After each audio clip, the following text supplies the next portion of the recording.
Hace 57 años los cubanos decían: viene Fidel Castro y la Sierra Maestra no tiene importancia. Aquí lo manejamos, salimos de este bárbaro de Batista, nos hacemos a Castro y a Castro después lo absorbe el sistema y convivimos con él. Hace 57 años se quedaron sin país. Lo que está abierto, lo único que está abierto en Cuba son las cárceles. Todo el sistema productivo cubano se arruinó. La gente vive en la miseria y han vivido lo que han podido vivir de regalo de la Unión Soviética, que les dio las millonadas de dólares que no han repartido los Estados Unidos en toda América Latina, y han vivido últimamente de los regalos que les da el chavismo y el madurismo, es decir, han vivido de regalo, han sobrevivido de milagro. Ahora, cuando se les acaba el petróleo de Chávez y de Maduro, se preguntan: ¿y ahora de qué vivimos la mala vida que tenemos? Hace cerca de 20 años, los venezolanos decían: Chávez, eso no vale la pena, ese es un golpista, ese es un militar cheverongo que habla de cosas tontas y que habla de socialismos y que habla de tonterías. No vale la pena lo de Chávez, con tal de que salgamos de estos políticos corruptos, vámonos con Chávez. Perdieron el país y lo perdieron hasta el punto en que no tienen que comer. Los colombianos vivimos de espaldas a la realidad de que nuestros hermanos venezolanos no tienen que comer. El proyecto de inflación para este año es del 700%. Les acaban de subir el salario 50%. Luego le queda un 650% a los venezolanos para que puedan comer. Pero tienen un problemita, y es que, siendo tan altos los precios, van a los supermercados y no encuentran las cosas, porque el aparato productivo lo arruinaron, porque el campo lo destruyeron, porque no tienen con qué importar alimentos, y eso en el país más rico de América y uno de los más ricos del mundo, que es Venezuela. Los colombianos estamos jugando el mismo juego, el de los cubanos hace 57 años, el de los venezolanos hace 20, esto de que vienen las FARC y de que Juan Manuel Santos les está entregando el país y que va a haber distintas zonas de la nación entregadas a la guerrilla de las FARC. En fin, ahí vemos cómo nos vamos a batir. Los empresarios juegan el juego insensato que jugaron, por ejemplo, los empresarios con Hitler. Les parecía cheverongo Hitler porque les daba dinero a ganar, porque se apoyaba en ellos, y después pagaron con sangre, con dolor, con lágrimas el desvío que cometieron. Así son las cosas. ¿Estamos hablando de una tragedia que no existe? No, la tragedia sí existe. ¿Y cómo se puede comprobar esa tragedia? Bueno, si ustedes fueron al mercado hoy, encontrarían que pueden comprar menos cosas porque los precios se subieron a las nubes. Si ustedes van a pagar impuestos, se dan cuenta de que el salario se les va pagando impuestos. Si ustedes tienen un carrito, se dan cuenta que no pueden mantener el carrito. Colombia está descuadernada, como diría en algún momento Carlos Lleras Restrepo, y el país está al borde de la quiebra, o está en la quiebra mismo. Las empresas del país no valen nada. Por ahí dijo el presidente Santos, alias Juanpa, que no vendería Ecopetrol. Pues no va a vender Ecopetrol porque no hay quien se lo compre. Ecopetrol no vale un peso. Hace 5 años Ecopetrol tenía un valor de cerca de 210 billones de pesos. Hoy no vale nada. Quebraron a Ecopetrol, regalaron a Isagen. El problema de Reficar es de unas dimensiones colosales, pero eso sí, estamos en condiciones de refinar un petróleo que no estamos produciendo. No sé si usted sabe, querido amigo, que el cálculo es que dentro de 5 años Colombia no tendrá una gota de petróleo, ni una. Habremos agotado todas las reservas en los próximos 5 años. ¿Esto es casualidad? ¿Puede ser un gobierno tan torpe como eso para producir estos resultados? Para destruir la clase media, para destruir la clase productiva, para que la gente se encuentre con que no tiene que comer. ¿O esto es voluntario? Y ustedes se preguntarán: ¿cómo? ¿Hay alguien tan loco, tan malo que destruya un país a sabiendas? Sí, señores. Los que quieren hacer de Colombia un país comunista están dando el primer paso indispensable para que un país sea comunista, y es que esté en la miseria. ¿Ustedes tienen noticia de un país rico que se haya vuelto comunista? ¿Ustedes tienen noticia de un país próspero y de un país seguro en sí mismo que se haya dejado manejar por una banda de truanes y de canallas? Eso no existe. La primera condición para tomarse un país es pauperizarlo. La pauperización es un término que no me estoy inventando. Es un término completamente caro a los comunistas, que saben que solo pauperizando las naciones las pueden dominar. La gente en la pobreza se prende de cualquier cosa, y un Estado que les tire una migaja de pan les da lo suficiente para comer. En eso andan todavía algunos venezolanos, diciendo, somos Maduro, porque Maduro nos da unas migajas de pan. Eso es lo que está pasando. La ruina, la quiebra de Colombia no es una casualidad.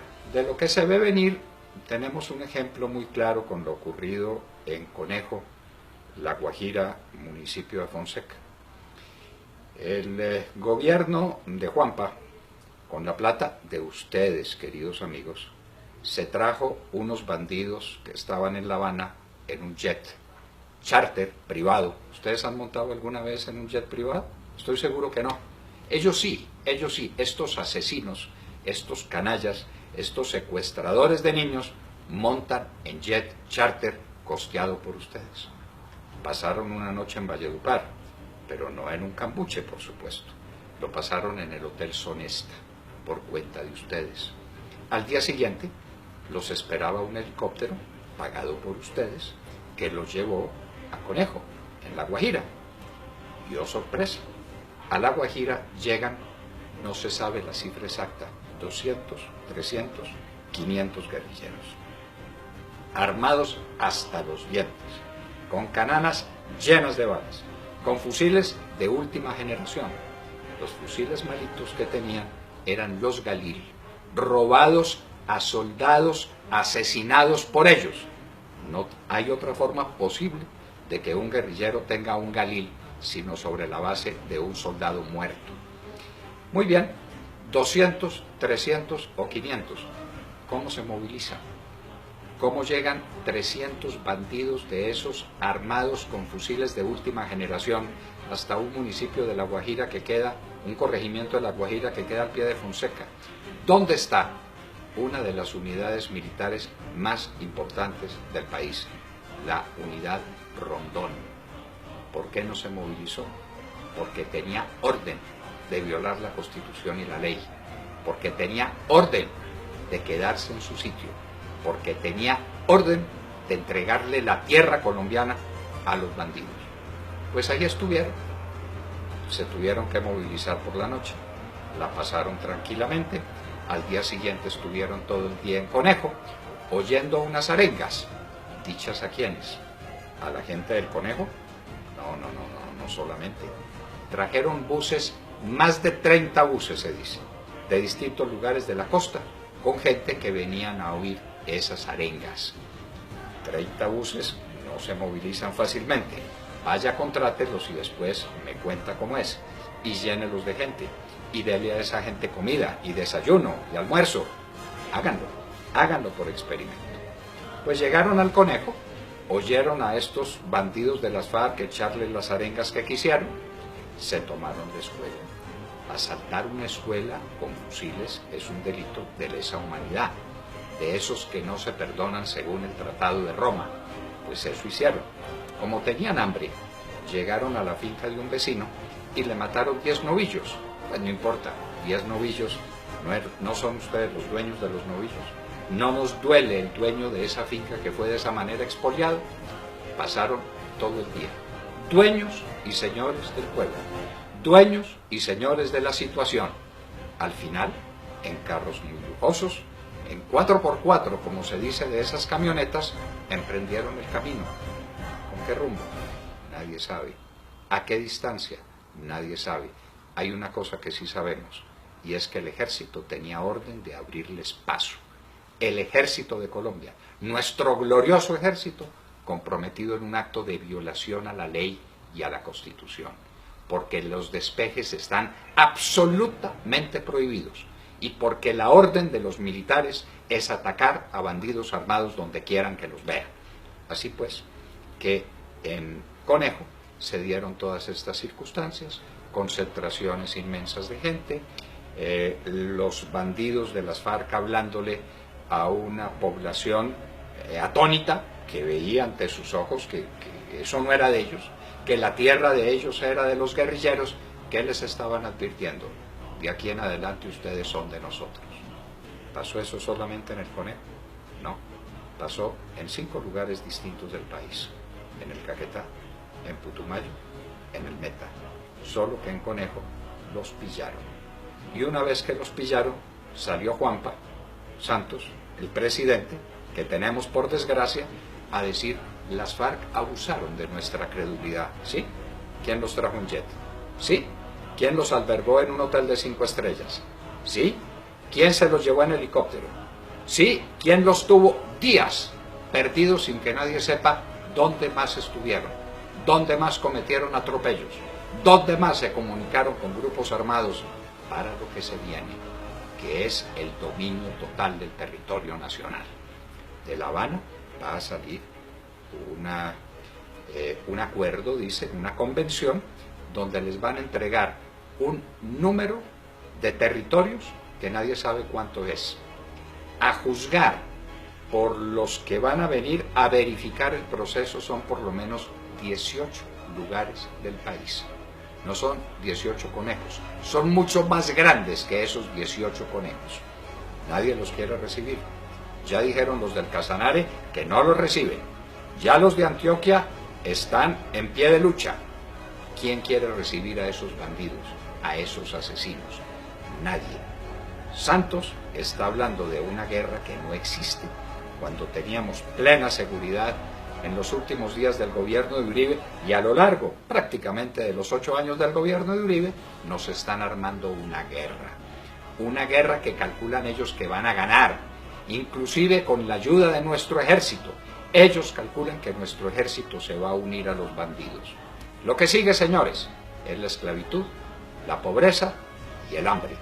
Ante estos acontecimientos dramáticos, ante estos hechos trágicos, el ciudadano del común, usted que me está viendo, me está oyendo, se pregunta: ¿yo qué puedo hacer? No puedo hacer nada. Sí podemos hacer. Si aquí se descubre que hay una fuerza nacional, si aquí se descubre que hay un país que no se quiere entregar, las cosas van a cambiar. La condición para que se instaure una tiranía es que hay un pueblo que se entrega sin luchar.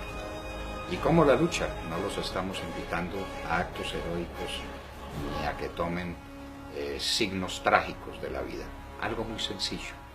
El 2 de abril vamos a salir a marchar para decir que no estamos de acuerdo con el empobrecimiento del pueblo, con el manejo de la economía, con la carestía de la vida, con la quiebra de Ecopetrol, con la quiebra de Isagen, con la quiebra de Reficar, con los 4.000 millones de dólares que se robaron allá, con todos los acontecimientos que se están desarrollando que hacen que la vida de ustedes sea muy complicada. No se les olvide, los hijos de ustedes, los sobrinos de ustedes, los jóvenes tienen una maleta lista para irse a cualquier parte. Prefieren irse a cualquier parte que quedarse en Colombia. ¿Qué podemos hacer? Les repito, darle a conocer a este gobierno y al mundo que no nos vamos a entregar. El 2 de abril habrá una marcha. Está convocada por el Centro Democrático, pero no es del Centro Democrático, no es de nadie. Realmente quienes invitan son esos anónimos colombianos que desde las redes sociales le dicen al otro: venga, caminemos. Caminemos porque no estamos de acuerdo. Caminemos porque no queremos vivir en una tiranía. Caminemos porque no queremos que los peores asesinos del continente en la historia, que son los miembros de las FARC, gobiernen a Colombia. Caminemos el 2 de abril. Es una oportunidad.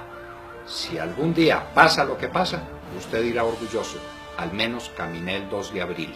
Si usted no sale el 2 de abril a la calle, se dirá para usted mismo y para siempre y para sus hijos: tuve la cobardía de no salir el 2 de abril a caminar. Caminemos con alegría, caminemos con fe, pero digámosle al mundo que Colombia no es una tierra apta para los tiranos y que Colombia no será, como no ha querido nunca serlo, un país comunista.